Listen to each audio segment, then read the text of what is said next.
De volta com o cenário político, nesta quinta-feira estamos falando sobre saúde, cuidado materno-infantil, aqui com Laritza Queiroz, que é diretora da APAMIN. A intervenção foi prorrogada por mais 2 anos e Laritza está explicando aí todo esse processo e você, claro, pode participar. Envia sua mensagem aqui para o nosso WhatsApp 98802-8979. Tem também o nosso Twitter, tem o nosso Instagram. Estou aqui com o telefone, já aguardando a sua interação na noite desta quinta-feira. Lembrando que a reprise aqui do cenário político vai ao ar às 10h40 da noite e amanhã pela manhã, ali por volta das 9, 10 horas da manhã, já está no nosso canal do YouTube. Então pesquisa lá YouTube, TCM10 HD, playlist do cenário político para você assistir novamente, não só esta, mas todas as entrevistas aqui do nosso programa. O Congresso aprovou nesta quinta-feira o projeto de orçamento para 2023, que inclui o salário mínimo de R$ 1.320. O valor representa um aumento real de 2,7% na proposta feita pelo governo Jair Bolsonaro e terá um custo adicional de 6,8 bilhões de reais para os cofres públicos. O texto aprovado ainda garante o pagamento de R$ 600 do Bolsa Família em 2023, promessa de campanha do presidente eleito, Luiz Inácio Lula da Silva, e um adicional de R$ 150 para famílias com crianças de até 6 anos. O orçamento de 2023 ainda precisa ser sancionado por Bolsonaro ainda este ano. Ele pode, no entanto, vetar trechos, incluindo o novo valor do salário mínimo. Neste caso, o Congresso analisaria estes vetos na próxima legislatura, no ano que vem. O relatório final do orçamento de 2023 foi viabilizado após a promulgação da PEC da transição, que eleva o teto de gastos no próximo ano em 145 bilhões de reais e permite um investimento de 23 bilhões fora da regra fiscal atual, quando houver excesso de arrecadação. Antes da próxima notícia aí, que é sobre o Jean Paul Prats, a gente está falando de aumento de salário, eu tenho uma informação ótima aqui, porque houve aumento de salário para presidente da República, vice, para ministros, parlamentares, teve aumento da turma toda. E aqui no Rio Grande do Norte, vejam só, teve aumento de salário também para os deputados estaduais. Os deputados estaduais do Rio Grande do Norte aprovaram em sessão plenária dessa quarta-feira um projeto de lei que aumenta os próprios salários em 37,3% de dezembro deste ano a 2025. Então, a turma já vai receber salário atualizado agora. O reajuste foi publicado no Diário Oficial da Assembleia Legislativa em uma edição extra na quarta-feira. E ninguém estava sabendo, né? O projeto é uma proposta da mesa diretora da Casa. O aumento é progressivo e começa a valer a partir de janeiro de 2023, com um aumento inicial de 16%, chegando ao valor final previsto em fevereiro de 2025. Atualmente, os deputados estaduais que compõem a Assembleia recebem R$ 25.300.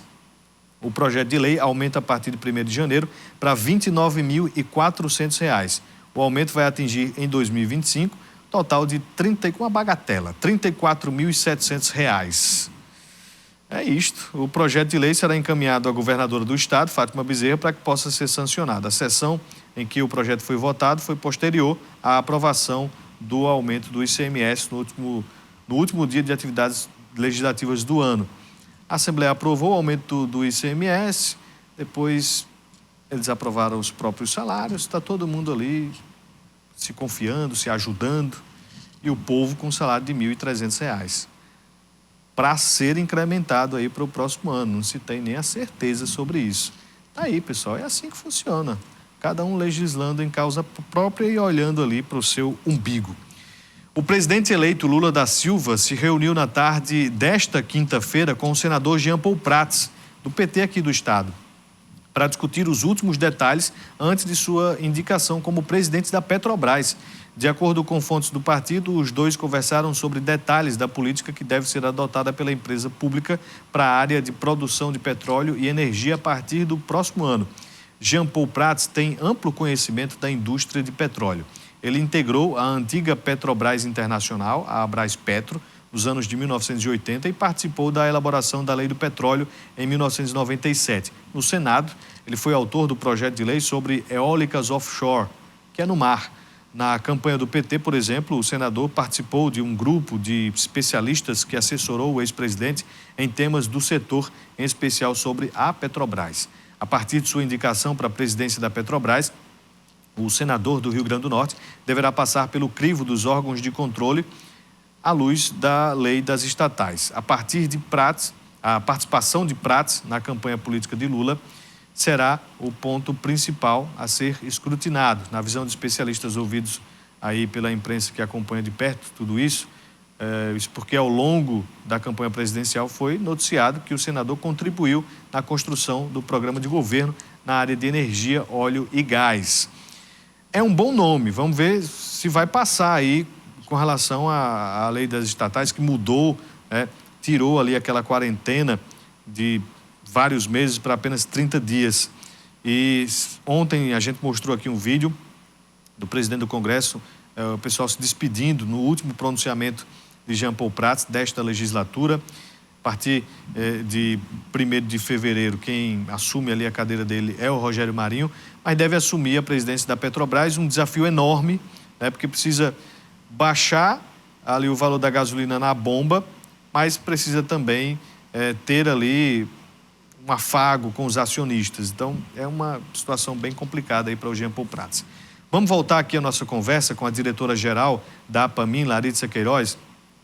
A senhora falava no bloco anterior com relação a investimentos do governo federal, e sempre é um ponto de pauta, principalmente com gestores de unidades hospitalares, com relação aos valores pagos pelo SUS, que há anos e até mesmo décadas são defasados.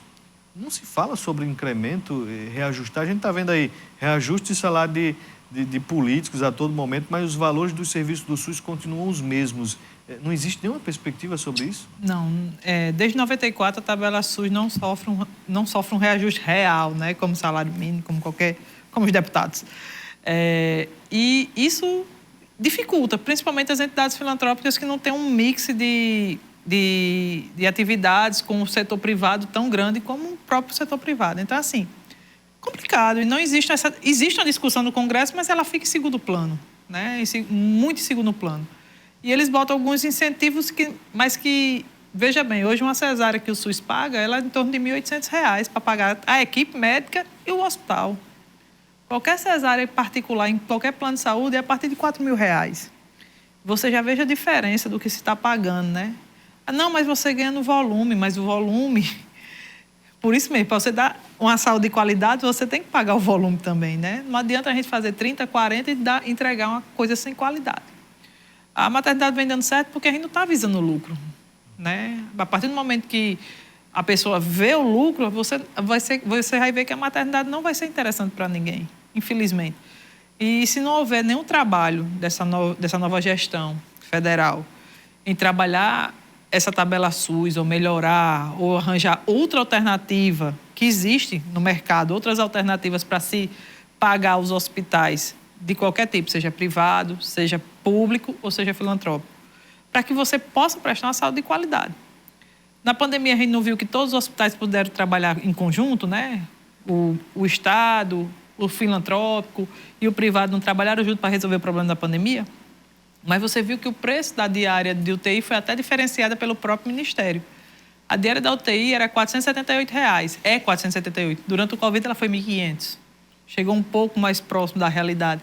Então, é isso que eu acho que diretores hospitalares estão pedindo por todo mundo. Porque vejam com outros olhos o impacto financeiro que está sendo causado. O piso da enfermagem, esses aumentos salariais. Então, tudo isso impacta. Os aumentos de medicamento que triplicaram nessa pandemia. Luvas, insumos, de uma forma geral. Alimentos, né? Tudo, energia. Como é que equaliza isso, por exemplo, lá na maternidade? Como é que, mesmo com esses valores defasados, como é que vocês continuam se mantendo? A gente, quando entrou lá, a gente recebia em torno de 300 mil de produção, né? A gente conseguiu, porque o SUS, ele trabalha de uma forma diferente. Ele paga a tabela e ele paga incentivos porque você aumenta seus leitos, você qualifica seus leitos. A gente recebia desses incentivos 189 mil reais. Então, quando a gente começou a ampliar, qualificar o leito, Habilitar o leito, a gente está chegando a 558 mil. Então, tudo isso vai incrementando e a gente vai conseguindo manter as coisas em dia. Mas vai chegar um momento que a gente não tem mais incremento para fazer, né? Então, a gente vai ter que empatar. Então, nos assusta, como eu disse no bloco anterior, essa questão do piso da enfermagem, esses aumentos que vão ter agora, energia, água, insumos de uma forma geral. Por exemplo, o surfactante, que é um insumo que a gente usa muito na UTI-NEL, que é para maturar o pulmão do bebê recém-nascido, ele custava, quando a gente começou em 2014, R$600. Hoje ele custa 1.800. É o mesmo surfactante, ele custa 1.800, uma ampola de 1,5 ml, que você usa em 2, 3 bebês. Mas, assim, é despesa. E a gente não gerou receita nova para poder cobrir essa despesa. Isso é uma preocupação também. Sobre o atendimento da maternidade para outros municípios, existe um repasse de Mossoró, né? Uhum. E de outros municípios, como é que funciona esse envio? Não sei como é que é o termo. PPI. Que esse pessoal ser atendido aqui, justamente para que renda também para Vamos lá. Essas finanças. A União manda um valor X, né? Um valor X para cada município, dependendo da quantidade de habitantes. Então, nessa conta, ele bota que, de acordo com o seu habitante, você vai ter X de MAC, que é a média e alta complexidade, que é da onde a gente faz parte, os hospitais fazem parte. Então, todo ano ele vem para Mossoró e diz: eu quero comprar X partos por mês, eu quero fazer X consultas por mês, e assim ele vai fatiando o MAC dele. Determinado município compra 30 partos a Mossoró, dá R$30 mil por mês, vamos supor. Só que ele manda 100. Então, quem paga essa diferença de conta é Mossoró. Né? Porque meu contrato é diretamente com Mossoró, do mesmo jeito que o contrato do Wilson Rosado e da Liga é diretamente com Mossoró. Então, esse excedente que se passa, Mossoró paga. Então, não existe como equalizar. Se não houver um trabalho bem feito dentro da PPI, que é a pactuação integrada, programada integrada, a programação pactuada integrada, você não tem como... Mossoró não tem como impedir essa invasão. E acaba saindo dos cofres do município de Mossoró e ele é mais penalizado. Por ter uma saúde de maior porte, ele é penalizado porque todo mundo vem para essa região fazer um cateterismo, fazer o tratamento de oncologia, fazer seu parto. Mossoró é penalizado por essa situação, infelizmente. Muito se falou sobre um consórcio da saúde. Eu lembro disso no início do governo Fátima. E avançou alguma coisa? Né? Não, ele não foi implementado ainda na região, o consórcio interregional, né, de saúde. Ele não foi implementado, está caminhando e vamos ver o que vai acontecer, né? É um negócio demorado, né? Tudo demora. Ainda mais quando envolve outros municípios. Porque são negociações, né? Cada um vai tirar um pouquinho de cada canto e isso complica realmente. Tem que analisar município por município. A gente já falou aqui sobre perspectivas da APAMIM, né, que, obviamente, um dia ela vai deixar de ter ali a sua intervenção. Mas, ainda dentro desse processo de intervenção, a senhora, como diretora, o que é que vem aí como planejamento para os próximos anos lá para Almeida Castro? O planejamento que a gente está fazendo para 2023 e 2024 é justamente tentar sanar essa dívida fiscal. Não sei se vai ser possível, porque só são 2 anos, mas também manter salários em dia e ver essa nova perspectiva com a abertura do Hospital da Mulher. Ver se realmente for dividir, ver quais novos serviços a gente vai poder incrementar para manter a receita e a gente manter a entidade funcionando a pleno vapor. Então, vocês já estão nesse Já estamos nesse planejamento também. Muito bem. Deixa eu mandar aqui um abraço especial aqui para o João, diretor da UPA, está acompanhando aqui a gente, mandou foto aqui da televisão. Muito obrigado pela audiência de todas as noites. Quem também aqui manda mensagem para a gente é Dr. Jarbas Mariano. Dr. Jarbas está passando aqui para parabenizar o programa e a diretora da maternidade Laritza por sua gestão à frente daquela unidade de saúde. Um abraço aí para Dr. Jarbas, acompanhando aqui o nosso programa. Também uma figura ilustre. Muito importante dentro do contexto saúde. Sim. A gente também aqui manda um abraço para a Eliane. Eliane interagindo conosco aqui, mandando mensagem. Muito obrigado pela participação no programa desta quinta-feira. O pessoal interagindo aqui conosco. Tem uma pergunta do José Santos, mas antes, está perguntando aqui a Eliane com relação ao Hospital da Polícia, que no caso está sob a intervenção, o Hospital da Polícia? O Hospital da Polícia a gente está administrando, como foi no São Luís. Se lembra que no início de 22 houve um pico maior da pandemia e como a gente já tinha entregado o Hospital São Luís, a gente estava com os leitos de UTI na maternidade, eles perguntaram se não tinha como a gente ampliar leitos. Então, dentro dessa perspectiva, a gente viu o Hospital da Polícia, a gente fez algumas reformas e conseguiu fazer 20 leitos clínicos e 10 leitos de UTI. Foi aquele que eu falei para você que no início a gente está com 3 salários atrasados porque o Estado não repassou. E a gente fez o bloqueio, acho que daqui para a próxima semana a gente vai conseguir sanar essa situação. A pergunta do José Santos, para a gente finalizar aqui, se a senhora permanece à frente da direção? Por enquanto, sim. Por enquanto, sim. Por enquanto, sim. A gente ainda tem mais 60 dias nesse aprazamento para a gente poder... Porque a gente pediu um plano de transferência de administração para o Estado. Ele pediu mais 60 dias para ver como é que ia fazer, porque precisa fazer reformas lá e precisa que o Estado entre com seu poder para fazer a reforma que necessita, para ampliar a UTI e deixar ela em condições melhores. Laritza Queiroz, diretora-geral da APAMIM, Maternidade Almeida Castro, muito obrigado por ter vindo conversar conosco aqui no cenário político.